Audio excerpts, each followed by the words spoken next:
నారా లోకేష్ గారు ట్వీట్ చేశారు. 23 జూన్ 2024 10 గంటల 1 నిమిషం, ఉదయం 10 గంటల 1 నిమిషానికి ఆయన ట్వీట్ చేశారు. నారా లోకేష్ గారు ఏమని ట్వీట్ చేస్తారంటే, లోకేష్ గారు, జగన్, ఆంధ్రప్రదేశ్ రాష్ట్రం నీ తాత రాజారెడ్డి జాగీరా, వైసీపీ కోసం 26 జిల్లాల్లో 42 ఎకరాలకు పైగా 1000 రూపాయల నామమాత్రపు లీజుకి 33 ఏళ్లకు కేటాయించుకున్నావు. జనం నుంచి దోచుకున్న 500 కోట్లతో ప్యాలెస్ కడుతున్నావు. నీ ఒక్కడి భూదాహానికి కబ్జా అయిన 600 కోట్లకు పైగా విలువైన 42 ఎకరాల్లో 4200 మంది పేదలకు సెంటు స్థలాలు చొప్పునివ్వచ్చు. నీ విలాసాల ప్యాలెస్ల నిర్మాణానికి అయ్యే 500 కోట్లతో 25,000 మంది పేదలకు ఇళ్లు కట్టి ఇవ్వచ్చు. ఆయన ట్వీట్ కింద మా పార్టీ ఆఫీస్ ఫోటోలు కూడా పెట్టాడు. నేను నారా లోకేష్ గారిని ఒకటే అడుగుతున్నాను, అయ్యా, నువ్వు పిల్లోడుగా ఉన్నప్పుడు నీ హైదరాబాదు మీ నాన్నగారు కట్టించినటువంటి పార్టీ ఆఫీసు ఏంటిది? ఇది పూరిపాక, రేకుల చెడ్డ? ఇదేమన్నా పోనీ ఒకే గది ఉన్నటువంటి స్లాబా? దీని చరిత్ర ఏంటి? దీని బతికేంటి? దీన్ని ప్రభుత్వం నుంచి పార్టీ ఆఫీస్కు తీసుకుని, పార్టీ ఆఫీస్ నుంచి దీన్ని ఎన్టీఆర్ ట్రస్ట్ అని ఇప్పుడు ప్రస్తుతం మీ అమ్మగారు చూస్తున్నట్టున్నారు. దీనికి యజమాన్యం అంటే ట్రస్టీ కింద. అంటే నాకు తెలిసినంత వరకు, తప్పు అయితే వెనక్కి తీసుకుంటున్నా, క్షమాపణ కూడా కోరుతాను. ఈ ట్రస్ట్ భవనానికి ట్రస్ట్కి రాసేశారు. పార్టీ ఆఫీస్ స్థలాన్ని ట్రస్ట్కి బదలాయించారు. దీన్ని రెగ్యులరైజ్ కూడా చేసుకున్నారు, ఎందుకంటే నాన్నగారు సీఎంగా ఉన్నారు కాబట్టి. ఇది ఫస్ట్గా ఎన్టీ రామారావు గారు ఉన్నప్పుడు కేటాయించినటువంటి పార్టీ ఆఫీసు కేటాయించిన స్థలం ఇది. దీన్ని చంద్రబాబు నాయుడు గారు రామారావు గారిని పడేశాక, చంద్రబాబు నాయుడు గారు ముఖ్యమంత్రి అయిన తర్వాత, సబ్జెక్ట్ టు కరెక్షన్, నాకు గుర్తున్నంత వరకు చంద్రబాబు నాయుడు గారు సీఎం అయిన తర్వాతే దీన్ని పార్టీ ఆఫీసు ఆస్తిని ట్రస్ట్ ఆస్తి కింద బదలాయింపు జరిగింది. దాన్ని గవర్నమెంట్ లో రెగ్యులరైజేషన్ కూడా జరిగింది. తప్పు అయితే వెనక్కి తీసుకుంటాను, మన్నించమని కోరుతాను. ఈ ఆఫీస్ ఇదేమన్నా రేకుల చెడ్డ హైదరాబాద్ లో? దీంట్లో ఏం నడుస్తుంది? పార్టీ ఆఫీస్ నడుస్తుందా, లేకపోతే యోగా గీగా ఏమైనా చేస్తున్నారా దీంట్లో?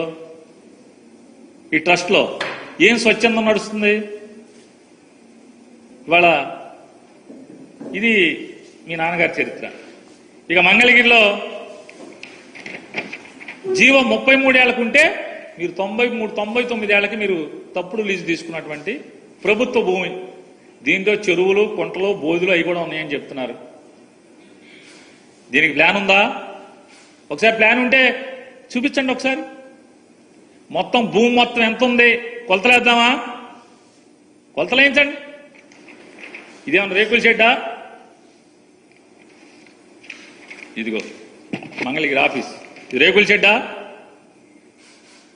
చూడండి, పూరిపాక, మీరు కట్టినటువంటి పూరిపాక ఆఫీస్. మీ కష్టార్జితంతో చెమటోడ్చి, రక్తాన్ని చెమటగా మార్చి, పైసా పైసా కూడబెట్టి కట్టినటువంటి పూరిపాక. ఇదిగో ఈ మీరు కట్టినటువంటి పార్టీ పూరిపాక ఆఫీసు, రేకుల షెడ్లు. ఇదొక యాంగిల్ మంగళగిరి ఆఫీసే, ఇంకొక యాంగిల్, 3 యాంగిళ్ళు చూపిస్తున్నా మీకు. వీటిని ఏమంటారు? రేకుల షెడ్లా, పూరిపాకలా, తాటాకి పాకలా? కాకినాడ ఆఫీసు ప్రభుత్వ స్థలం, ఎకరా 1000 రూపాయలకి లీజుకు తీసుకుని, మీ నాన్నగారు 2014 తర్వాత ముఖ్యమంత్రి అయిన తర్వాత జీవో నెంబర్ 340 ద్వారా మీరు లీజుకు తీసుకుని కట్టినటువంటి పార్టీ ఆఫీస్, రేకుల షెడ్, పూరిపాకలు, తాటాకులు. లోకేష్ గారు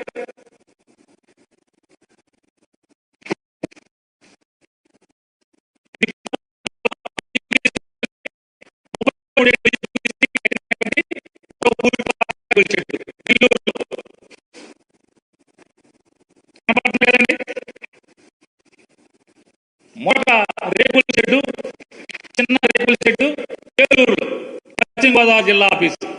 33 ఏళ్లకు లీజుకు తీసుకుని, ఎకరా 1000 రూపాయలకు లీజు తీసుకున్నటువంటి ప్రభుత్వ స్థలాన్ని లీజుకు తీసుకున్నటువంటి రేకుల షెడ్డు. గుంటూరు మరో చిన్న పూరిపాక, చిన్న ఆఫీస్. వైజాగ్లో, విశాఖపట్నంలో మరొక చిన్న రేకుల షెడ్డు.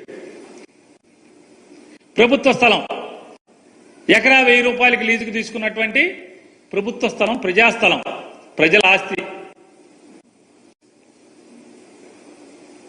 చాలా తక్కువకి చందాలు లేకపోతే మీ రక్తాన్ని చెమటగా మార్చి తాటాకులు ఈతాకులతో వేసినటువంటి చిన్న పందిరిది పార్టీ ఆఫీస్ పందిరి.